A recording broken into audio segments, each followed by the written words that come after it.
कृपया स्पष्ट रूप में बताएं, क्या हनुमान जी की भक्ति करने से या फिर माता पराशक्ति की भक्ति करने से या फिर माँ दुर्गा की भक्ति करने से या फिर भगवान राम की भक्ति करने से या फिर अन्य बहुत सारे देवताओं की भक्ति करने से क्या मोक्ष नहीं मिलता है? या फिर परब्रह्म परमात्मा के अलावा जितनी भी अन्य भक्तियां होती हैं, क्या वो एट द एंड हमें नरक की ओर ले जाती हैं या फिर हमें एट द एंड माया ही मिलने वाली है? कृपया स्पष्ट रूप में बताएं। स्पष्ट रूप में आज मैं आपको स्पष्टीकरण दे ही देता हूं। जो परब्रह्म परमात्मा हैं, जो कि एक ही हैं, जिनका कि एक ही आवरण होता है, वो वास्तविक परब्रह्म परमात्मा जिन्होंने ये पूरे ब्रह्मांड की रचना की। चलो, ब्रह्मांड की बात मैं नहीं करूंगा, मैं इस पृथ्वी लोक की ही बात करता हूं। पृथ्वी लोक को बनाने में अग्नि, जल, वायु, पृथ्वी, आकाश का योगदान है। इन पंच तत्वों के समावेश से पृथ्वी का निर्माण हो जाता है। लेकिन ये जो पंच तत्व हैं, अग्नि, जल, वायु, पृथ्वी, आकाश, ये वास्तविक परब्रह्म परमात्मा द्वारा बनाए गए हैं। लेकिन परमात्मा अपनी ही बनाई गई चीज में अपना आधिपत्य नहीं जमाते हैं, ना ही वो ऐसा कभी शो करते हैं कि इन सबको मैंने बनाया था। ये जो पंच तत्व होते हैं, जो वास्तविक परमात्मा होते हैं, वो किसी न किसी देव सत्ता को इनको दे देते हैं, क्योंकि तो एक तरह से इनके स्वामी बन जाते हैं। आप ये बोल सकते हैं, जैसे अग्नि देवता हो गए, जल देवता हो गए, आकाश वाले देवता हो गए, या फिर पृथ्वी या फिर धरती माता हो गई, या फिर वायु देवता हो गए। तो परमात्मा द्वारा अगर पंच तत्वों का निर्माण किया जाता है और उसके बाद उनका मालिक स्वामित्व किसी और को दे दिया जाता है, तो वो जो स्वामी हैं वो परमात्मा नहीं हो जाते हैं। अगर वो सब एक होकर के सृष्टि भी चला रहे हैं तो भी वो परमात्मा नहीं होते हैं। ये बात अलग है कि उन सब की अपनी अपनी महिमा है, उन सबका अपना अपना सम्मान है, लेकिन परमात्मा इनमें से कोई होता नहीं है। और ऊपर से जो वास्तविक परमात्मा होते हैं वो सत, रज और तमोगुण के पार होते हैं। मैं यहाँ पर वास्तविक परमात्मा की बात कर रहा हूँ। चलो, बाकी तो देवता हो गए, लेकिन अभी आप तो एक इंसान हैं और आप कंफ्यूज हैं कि ये कौन है, वो कौन है। और लेकिन आपको क्या चाहिए इस दुनिया में? आप इस शरीर के रूप में आए हैं, आपको क्या चाहिए? क्या आप अग्नि में ही खुश हो जाना चाहते हैं, जल में ही आप निपट जाना चाहते हैं, वायु में ही आप एंजॉय करना चाहते हैं, या फिर आकाश में ही आप टहलना चाहते हैं, या फिर पंच महाभूत वाले इस शरीर में जो इंद्रियां होती हैं उनके सुखों में ही आप सिमट जाना चाहते हैं? आप क्या चाहते हैं? क्या आप इन सब से पार जाना चाहते हैं, जिन्होंने कि इन सबको बनाया, जो कि वास्तविक मालिक हैं या फिर जो वास्तविक स्वामी हैं, लेकिन कभी वो ये नहीं कहते हैं कि ये सब मेरा है या फिर तुम सबको मैंने बनाया। कि अहंकार पार भी होते हैं परमात्मा, और ऊपर से वो शब्द अतीत भी होते हैं। गुणों के अतीत तो वो होते ही हैं, पंच तत्वों के भी वो अतीत होते हैं। ऐसे जो वास्तविक परब्रह्म परमात्मा है, आप उनको चाहते हैं, उनके जैसा होना चाहते हैं, उनके आवरण में आना चाहते हैं, या फिर आप अग्नि, जल, वायु, पृथ्वी, आकाश में निपट जाना चाहते हैं? हालांकि आपकी चॉइस है। सारे लोग तो इस दुनिया में इन तक ही रहना चाहते हैं, उनको इस दुनिया में यही सब अच्छा लगता है, अग्नि, जल, वायु, पृथ्वी, आकाश, या फिर सतरज और तमोगुण के अंदर में जो जो होता है उसमें ही उन्होंने अपनी बहुत बड़ी इमारतें बना रखी हैं।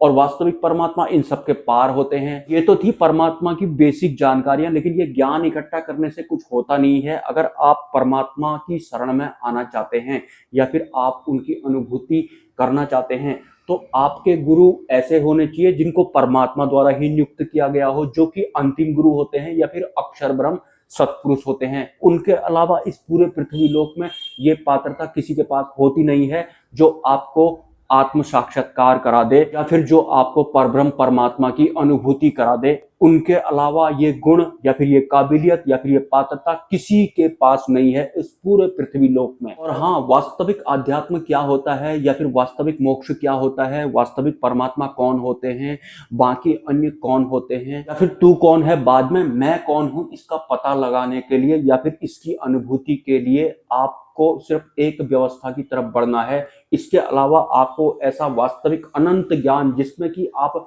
संतुष्ट भी होंगे, वो कहीं नहीं मिलने वाला है इस पूरे पृथ्वी लोक में। और उस व्यवस्था को कहते हैं परब्रह्म पुरुषोत्तम भगवान श्री स्वामीनारायण। ये फाइनल बुक है वास्तविक अध्यात्म की, या फिर ये अंतिम किताब है अंतिम सत्य के बारे में, या फिर उससे पहले।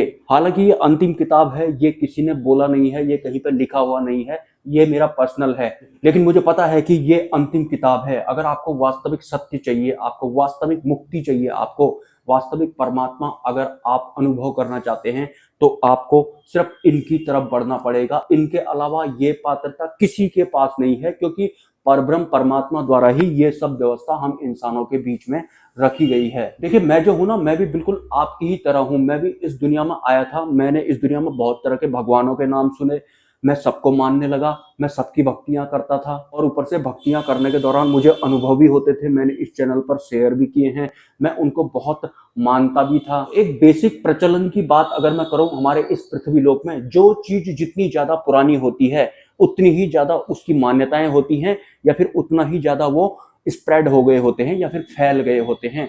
तो बहुत करोड़ों खरबों साल पहले जो किताबें लिखी गई थी, या फिर खरबों करोड़ों साल पहले जो भगवान हुआ करते थे, उन भगवानों को मानने वाले, उनको जानने वाले बहुत ज्यादा आपको इस दुनिया में मिलेंगे। और आप किसी भी धर्म के हों, लेकिन आप ये पाएंगे कि कोई भगवान यहाँ युग परिवर्तन करने आया था, कोई किसी राक्षस का वध करने आया था, कोई किसी दैत्य को भस्म करने आया था, कोई इस दुनिया के इंसानों को तंत्र वगैरह सिखाने आए थे, कोई भगवान धर्म बनाने आए थे, या फिर दुनिया को यह सिखाने आए थे कि इस दुनिया में कैसे जिया जाता है, कैसे जीवन यापन किया जाता है। लेकिन जैसा कि आपको पता है कि जो वास्तविक परमात्मा होते हैं वो सतरज और तमोगुण के भी पार होते हैं, और ये जो पंच तत्व होते हैं इनके भी वो पार ही होते हैं।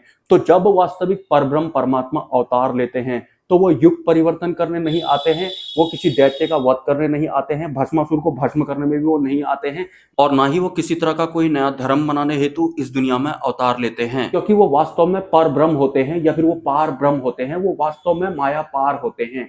तो माया पार जो होता है, या फिर उनकी व्यवस्था में जो होता है, वही सब वो इस पृथ्वी लोक के आम इंसानों को देने आते हैं। लेकिन जो परब्रह्म परमात्मा होते हैं वो किसी राक्षस का वध करने नहीं आते हैं, ना ही युग परिवर्तन करने आते हैं। ये सब करने का काम उनका होता है जो कि इस सृष्टि को चलाते हैं। इस पर्टिकुलर गोल वाली सृष्टि की बात कर रहा हूं, वैसे सृष्टि तो अनंत होती है। तो परब्रह्म परमात्मा 50 खरब साल पहले नहीं आते हैं, अगर वो 250 साल पहले आते हैं तो बहुत कम लोग उनको जानते हैं, क्योंकि लोग उन पर ज्यादा भरोसा करते हैं जो 50 करोड़ साल पहले आए थे, जिन्होंने बहुत तरह की किताबें, ग्रंथ वगैरह लिख दी थी अलग अलग धर्मों के हिसाब से, तो वो उनको ज्यादा मानते हैं। लेकिन परब्रह्म परमात्मा ने इंसान के रूप में अगर 250 साल पहले जन्म लिया होगा तो लोगों को विश्वास जैसा नहीं होगा, उन्हें लगेगा ये नए नए कोई हैं, क्या पता ये असली हो या ना हो। वास्तव में परब्रह्म परमात्मा की लीला भी बड़े अलग ही लेवल की होती है।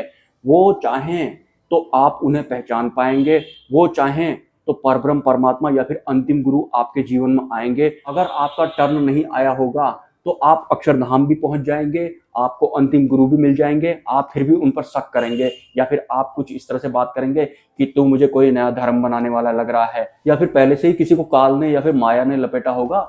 तो वो परब्रह्म परमात्मा जो कि वास्तविक वाले हैं, मैं इनकी बात कर रहा हूँ, इनके बारे में वो ऐसा कहेंगे क्योंकि पहले ही उसको किसी कालपंथी ने या फिर प्रेत आत्मा का संदेश वाहक जैसी किताबें लिखने वाले, फिर परिवार भोगने वाले किसी भ्रमित इंसान ने, या फिर कोई संत बनवारी लाल टाइप के मन के अधीन विचलित इंसान ने किताब लिख दी होगी, या फिर किसी दूसरे वाले परमात्मा का निर्माण कर दिया होगा जो कि वास्तविक बिल्कुल भी नहीं होंगे। तो वो बीच में कूद जाएगा और वो नकली परमात्मा को असली परमात्मा में मिलाने की कोशिश करेगा। असली परमात्मा किसी से मिलते नहीं है। मैं आपको दोबारा से बता देता हूँ, परब्रह्म पुरुषोत्तम भगवान श्री स्वामी नारायण के अलावा परब्रह्म परमात्मा या फिर वास्तविक मोक्ष के बारे में इस पूरे पृथ्वी लोक में कोई भी नहीं जानता है। भले ही कोई संत बनवारी लाल वाला कोई संगठन बनाया हुआ हो, या फिर कोई प्रेत आत्मा का संदेश वाहक हो जो कि राक्षसी माया को बगल में बिठाकर पॉडकास्ट बनाता हो, तो इनमें से किसी का भी लिंक वास्तविक परमात्मा से है नहीं। ये विचलित लोग हैं या फिर ये भ्रमित इंसान हैं। दुर्भाग्य से इनको काल द्वारा ही निपटा दिया गया, या फिर कोई छोटी मोटी निम्न स्तर की प्रेत आत्मा द्वारा ही इनको निपटा दिया गया, और इनको लगेगा कि हम बिल्कुल सही हैं। तो आपको इस तरह के छोटे मोटे जो प्रेत आत्मा के संगठन होते हैं इनकी तरफ बिल्कुल भी नहीं जाना है, और आपका कल्याण होगा अगर आप यहाँ से निकल जाएंगे। क्यों? क्योंकि वो मन बुद्धि से ऊपर है ही नहीं। और बहुत सारे लोग डायरेक्ट नाम लेकर के कुछ भी बोल देते हैं, कुछ भी लिख देते हैं, लेकिन इस दुनिया में एक अलग हिसाब से सर्वाइव करना पड़ता है। तो मैं इनडायरेक्टली ये सब बता रहा हूँ कि कुछ लोग तो देव सत्ताओं को ही परमात्मा मानते हैं, उनकी दृढ़ आसक्ति भी होती है। ऐसे लोग अगर इस तरह का वीडियो देखेंगे तो उनकी आस्था को ठेस पहुंचने वाली है, और बुद्धि और मन के तल के हिसाब से उनको बिल्कुल भी ऐसा नहीं लगेगा कि हम गलत हो सकते हैं या फिर हमारा भगवान परमात्मा नहीं हो सकता है। वो मानने को भी तैयार नहीं होंगे।